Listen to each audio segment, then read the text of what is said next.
अस्सलाम वालेकुम नाजरीन, उर्दू टीवी चैनल में खुश आमदीद। व्यूअर्स, ड्रामा सीरियल सबात की एपिसोड 21 की न्यू प्रोमो नशर कर दी गई है, जिसमें आप देखेंगे मेराल आखिरकार मानी गई। हारिस और मेराल का झगड़ा खत्म हुआ तो वो उसे बाहर कहीं घुमाने ले गया। खूबसूरती देखने वाले की आंख में है। अगर आपकी आंख खूबसूरती ढूंढने वाली है तो रुके हुए मंजर में भी खूबसूरती ढूंढ लेती है। तो दूसरी जानिब आखिरकार हसन के बर्दाश्त की हद खत्म हुई। यासिर कुरैशी का रवैया बर्दाश्त के लायक नहीं रहा। वो उसके ऑफिस में आकर अपना इस्तीफा टेबल पर दे मारता है और यहीं से इन दोनों की तकरार हो गई और इसी तरह वो ये जॉब छोड़ देता है। तो यासिर अपनी चमची को कहता है, पालतू तोते जब पिंजरे में रहें तो महफूज रहते हैं। आजादी उनके लिए मौत का पैगाम लाती है। घर आकर भी हसन का मूड बहुत ही ऑफ है।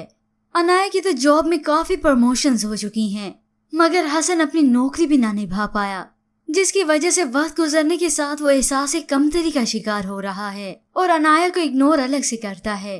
वो अनाया से जज्बाती होके कहता है, अगर तुम्हें कभी ऐसा लगे कि मैं तुम्हारे काबिल नहीं रहा तो तुम मुझे छोड़ देना। और इसी तरह मेराल और आतिफ अपनी कोशिशों में लगे हैं।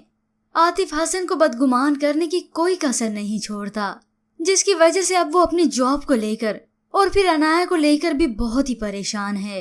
अनाया उसे तसल्ली देती है, जिसके बाद आप व्यूअर्स देखेंगे आतिफ मेराल को अपडेट करने गया तो वो कहती है, मुझे बस इन बातों से कोई फर्क नहीं पड़ता, मुझे बस मेरा भाई अपने घर में वापस चाहिए।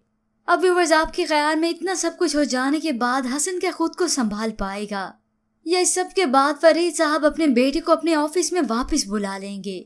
होप सो व्यूअर्स, अब कहानी में यही ट्विस्ट आएगा, पर इसके मुतालिक आप क्या राय रखते हैं? हमें अपनी कीमती राय जरूर दीजिएगा। मज़ीद ड्रामास प्रोमो के लिए आप देखते रहिए उर्दू टीवी।